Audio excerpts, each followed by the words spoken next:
This is the busiest street. It's where I will sum up my video.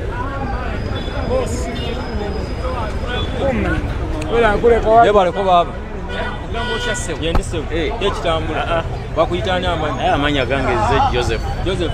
Okolera no mukatali. Mbuga boda yenyini.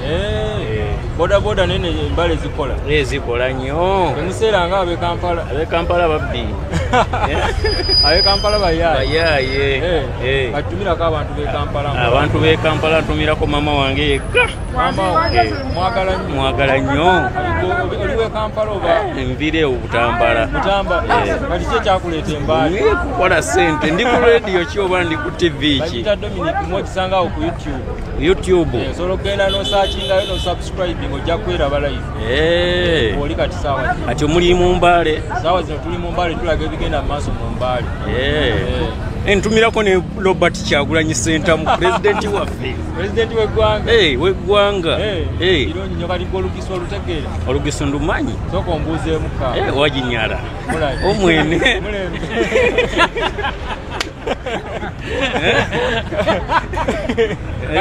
Kati olaba obadde otuyitako buyisi wano otubongangako. Anti mbadde mmanyi nti abantu abalala tebaagala babuzaako nyina bembuzizzaako awo. Omuntu oyinza omuleetera ka kamera n'akuba bukubirira. Ffe kamera tetuzitya. Tetuzitya olw'onkubadde. Bannamawulire baali babakuba nnyo embooko naye ffe tetukyabitya ebyo twasalawo. Kale baba. Kale ssebo. Webale kubuuzaako ku bantu. Aya. Balina kuba balaba live. Ne Museveni andaba. Naye mutumiddeko. Naye mutumiddeko. Naye abazimbidde enguudo ndaba enguudo ziri kiriya mwana wa. Enguudo zaffe si azizimbye. Yemu abazezimbye. Sente zaffe. Sente zizizze. Kale bagambe babeerewo bulungi Bobi Wine ne Museveni. Kale bona tubagala. Kale baba babeerewo. Kale. Oh guys. That's the real test of Mbale. It's the real test. So this is the market street. You see? This is the area of the market. The market looks so nice. Yebale ko baba. Sebo. Yebale ko baba. Mugamba mutieni. Ati wali kachako. Solo kwogerako n'abalabi baffe kano ka kamera. Kamera kachako. Tulaga ebigenda mu maaso mu ggwanga wano. Mu ggwanga. Solo tumirako bagita Dominic mu. Dominic. Yeye Kampala. Kampala. Solo tumirako abalabi baffe mpola mpola. Mwayogere. Sina bigambo wala. Uno ali Mbale. Oyo ali Mbale ayogera. Mbale babuuza batya munsomesa. Mutiena makuwa. Mutiena ayo makuwa. Mutiena kitegeeza ki? Kitegeeza gye baleko. Jale. Kati nenziramu ntya? Noddamu oti kuliyo baalayi. Kuliyo baalayi. Kuliyo baalayi. Kuliyo baalayi. Lugiso basi lwangu. Andeta byangu neja singo manyi. Ati mu Luganda mwaluyigirawo. Ive. Ana kulive no kubantu twajire no ngoma nyiri ya business. Tambula. Muva Kampala. Edwa side ze yiri. Bamulongo tuwa. Ayogere kwa amasato omugwera aha kiro ki omugwere ono munyole ngomanyi bakwataganire eno kulye mfuna Kodolungi osobola ita koma moto. Kale baba. Aya. Kale tunadamu. Bagamba batumide. Kale sebo. Look at this street. It is a lot more busier. Nje baleko base. Mugamba mutyeyo. Mbale agamba atya. Chairman je baleko. Ati gwe nga chairman w'ekibuga kino mbadde nsaba otutotolere biki ebiri mu kibuga kino ebiyinza okusikiriza abantu abagala okuinvestinga ensimbi okujja mu kibuga kino. Kati kikwasire mukama wange. Kati ekibuga kino ogambye ekikola ki? Ebiyinza okusikiriza abantu ne bajja mu kibuga kino. Kati ekisingira ddala okusikiriza ekibuga kino olaba omukulembeze Yoweri Kaguta Museveni yakiteesemu kashi naye mabega awo tuba tulinga abali mu kyalo nga wano olaba binnya byokka kuva kuno paka kuli kati era twasanyusa ennyo ng'omukulembeze atufuddeko ab'Embale kati tawuni eraba tandise okunyirira ebulamuko katono ebulamuko katono ebeerenga Dubai byoka bye tuli kwagala enguudo zinyirira zikyeyongera olaba tutuula wano tetunakulya kuva ku makya naye tukuse lwakuba tawuni afe enyirira okiraba olaba abasajja bano boona olaba oyo mukwasa omulabe lwakuba yasanyukira tawuni era musajja ali mu mirembe era kati olusozi olwo baluyita Wanaale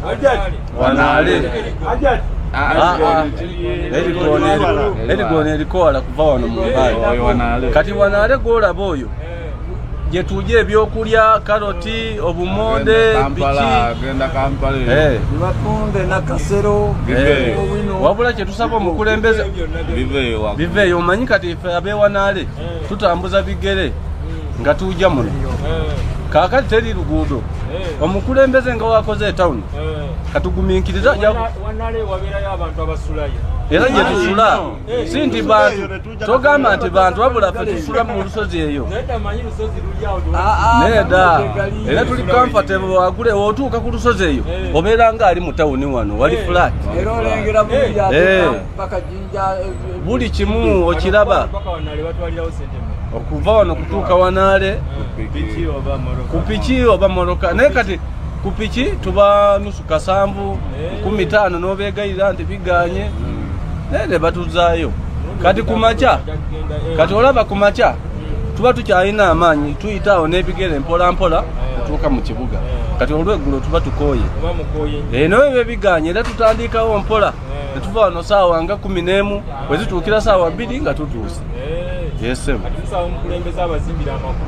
naye katusooka tukolere tawuni kubanga wasooka kuzimba eyo ate tuveeyo tutuuke wano tubeere nga abali mu kyalo leka asooka atuzimba ekitawuni naye wabula ogamba abakulembeze basabe abantu abalina amayumba muno agatalabika bulungi bagatereeze kubanga kati saawa eno ndowooza tubulamuuko katono tubeere netawuni ng'omuntu eyavaamu mu 9 nga watuuka wano yebuuza ntuuse mu Amerika kale baba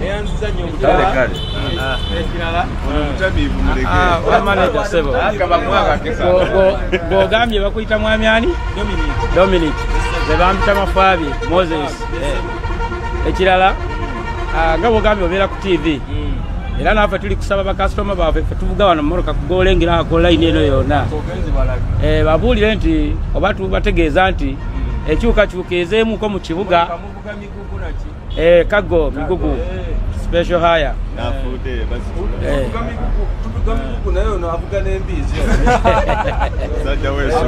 eyo gyonna gibeera migugu kati bakasitoma tubategeeza nti stage gye tubaddeko wansi eri nga ku BCU oluguudo bali lulongoosa kati kyova twakyusiza stage netututiiza wano ku stage gye tutudde essaawa zino gye tuli kwogererako eno kati abavudde Kampala Jinjawa n'Emirirwana mu byalo tebatewana kukirira wansi ku BCU wabula bagijasi waggulu wano oluguudo luno baluyita Market Street kati baje wano kati yenjawulo eriko mu tawuni wano ekyusakyuseemuko enjawulo omukulembeze onasaba gavumenti abakulembeze twalonze omukulembeze ono netali tufunira wakutuula ajja bafaako asooka amala okulya kale baba neyanziza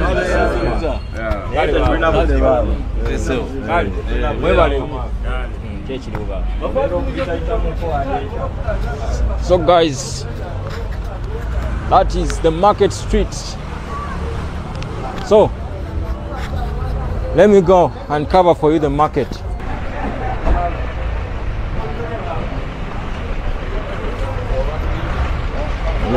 I'm here to give you every detail of Mbale.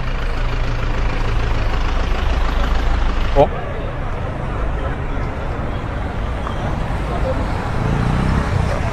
I think you can see. So we are on the market street. We are coming to the market live. Yebalikoba. Okay. So this is the Mbale Central Market.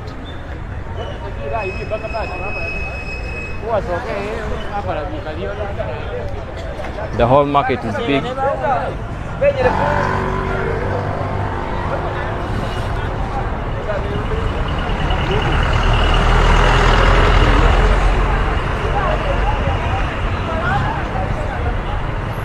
You see?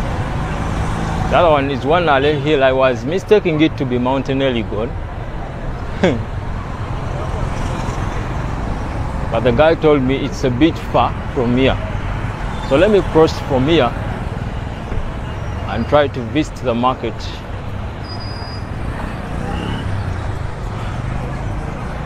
You see, they told me shouldn't step in grass at this place. But I see the grass has a lot of dust.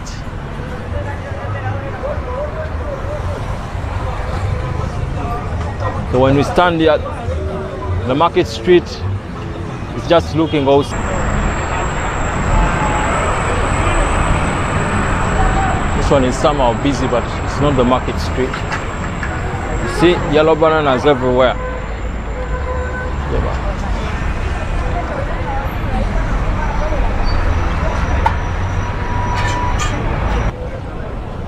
I think I'll cross from here. You have to be careful.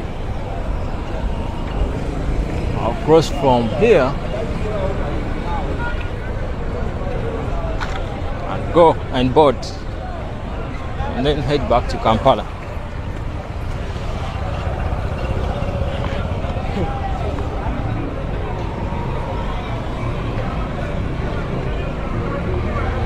Which part of Mbale haven't I shown you? Mbale city.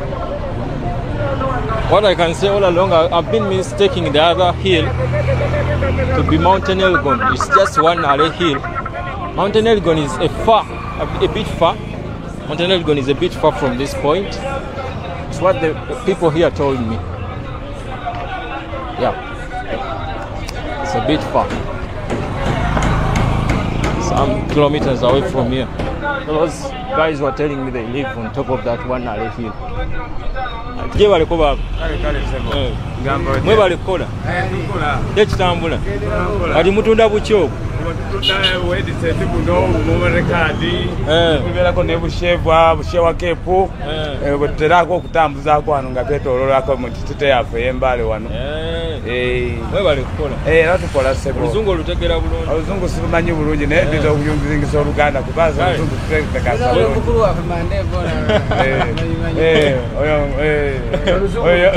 sinia oli wakabi mwana kati sinia waffe sinia mandevono omukulu waffe wetuludde naye wano ku kibanda soko gikone ogana gikona akola sita kati olaba wetubeera wano nga tutambula bwe naddala nga ku weekend kuno kale embeera eteranga okutukwatamu kubanga kwata yaffe bantono n'engeri gye tukumye n'ensi nga bw'olabye engeri gyekalubye buli wotukola bawo abantu buli wamu ali bizi abantu bali kukola Mbale otajja bulungi oteekakasa bulungi okubala wiiki toyinza kutegeerako nti Mbale olunaku lwa Sande kati oba oyagala kutegeera nti Mbale kituufu abantu babeerayo nga bakola nnyo gendako enkoma ku stage awo awali akatale ku kikindo awo enkoma luddawo wansi wali kulaakulana eri Mbale bajje balabe ku nguudo zaffe ziri kulaakulana balwawo nnyo. Wali ogendeko Kampala naye ntuseeyo. Mbale kikyesinga Kampala? Nedda Kampala tenawo egisingira. Tubasinga kuba na bya bimera birungi, tubasinga kulya matooke malungi, tubasinga kuba nti ettaka ly'Embale eryo gy'omu likuza buli kimera. Kampala tosobola kulya ettooke eriribwa Mbale, moga alibwa Mbale n'ebintu ebirala ebyo nga fruits kuba ogende Kampala tulya nuts baba. Let's move on to Nambowa Street. Okay.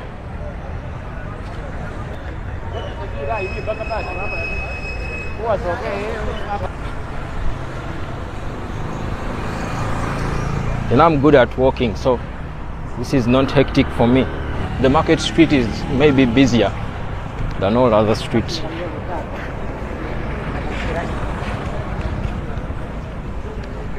So the residents told me the Republic Street is the busiest, but my conclusion, I think this street is busier than the Republic, but I think the Market Street just down, it's a lot busier than this street.